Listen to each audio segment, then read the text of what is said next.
बात मध्य प्रदेश की, जहां बीजेपी आज 28 सीटों पर होने वाले उपचुनाव के लिए संकल्प पत्र जारी करेगी। बीजेपी 28 सीटों पर अलग अलग संकल्प पत्र जारी करेगी, जिसमें विकास का रोड मैप होगा। अलग अलग विधानसभाओं में वरिष्ठ नेता संकल्प पत्र जारी करेंगे। सीएम शिवराज सिंह चौहान बड़ा मलहरा में, अनूपपुर में और सांची में संकल्प पत्र जारी करेंगे। तो शिवराज सिंह चौहान के साथ साथ पूर्व मुख्यमंत्री उमा भारती, केंद्रीय मंत्री प्रहलाद पटेल और प्रदेश महामंत्री हरिशंकर खटीक और सांची में उमा भारती उपस्थित रहेंगी। पार्टी के प्रदेश अध्यक्ष वीडी शर्मा अशोकनगर में संकल्प पत्र जारी करेंगे। इसी प्रकार केंद्रीय मंत्री नरेंद्र सिंह तोमर करेरा, पोहरी और सांवेर में मौजूद रहेंगे। बीजेपी की कोशिश है 28 सीटों के लिए अलग अलग संकल्प पत्र। जीत के बाद जनता के लिए क्या विकास का एक रोडमैप बीजेपी सोचती है प्रदेश की इन 28 सीटों पर जो चुनाव हो रहे हैं, उपचुनाव। क्योंकि दूसरी तरफ हम कांग्रेस की बात करें तो कांग्रेस ने वचन पत्र जारी किया है, लेकिन बीजेपी संकल्प पत्र जारी कर रही है।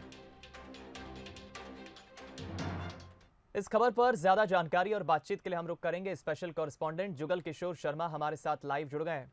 जुगल, बहुत अच्छा एक नंबर गेम भी है कि आज 28 तारीख है, 28 सीटों पर ही चुनाव होना है और 28 संकल्प पत्र बीजेपी जारी कर रही है। क्या खास तैयारियां इसको लेकर?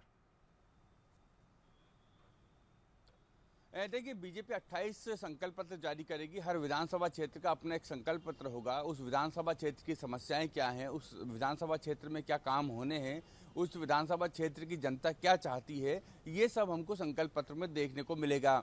इस संकल्प पत्र की खासियत ये होगी कि इसमें स्थानीय मुद्दे ज़्यादा शामिल होंगे, ना कि पूरे प्रदेश स्तर के स्थानीय मुद्दे जो होंगे। जैसे किसी विधानसभा क्षेत्र के किसी गाँव में स्कूल की समस्या है, स्कूल नहीं है, तो बीजेपी वादा करेगी कि उस गांव में हम स्कूल देंगे। इसके अलावा अगर किसी में पानी की, सिंचाई की, बिजली की, ये सब समस्याएं होंगी स्थानीय स्तर पर, तो बीजेपी उसका ख्याल रखते हुए अपनी घोषणा पत्र में बीजेपी उसको, या हम कह सकते हैं संकल्प पत्र में बीजेपी शामिल करेगी।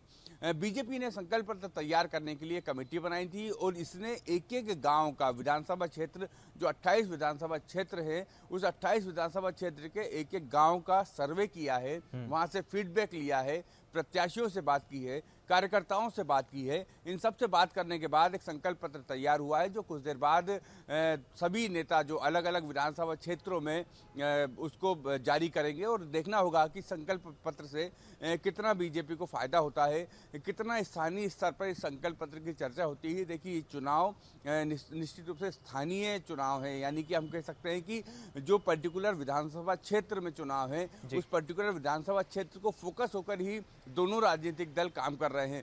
बीजेपी भी ये चाहती है कि जो संकल्प पत्र तैयार किया गया है वो उसी स्थानीय विधानसभा क्षेत्र के जनता को प्रभावित करने वाला हो, जनता के प्रति जनता को ये लगे कि उनकी समस्याएं बीजेपी सुन रही है और सुनेगी आगे जाके। तो इसलिए उस संकल्प पत्र को स्थानीय संकल्प पत्र के रूप में बीजेपी प्रोजेक्ट करेगी कि ये आपका संकल्प पत्र है, आपके क्षेत्र का है और आपकी समस्याओं को निदान बीजेपी करेगी। चलिए, बहुत बहुत धन्यवाद जुगल आपका इस खबर पर हमारे साथ चर्चा करने के लिए, बातचीत के लिए।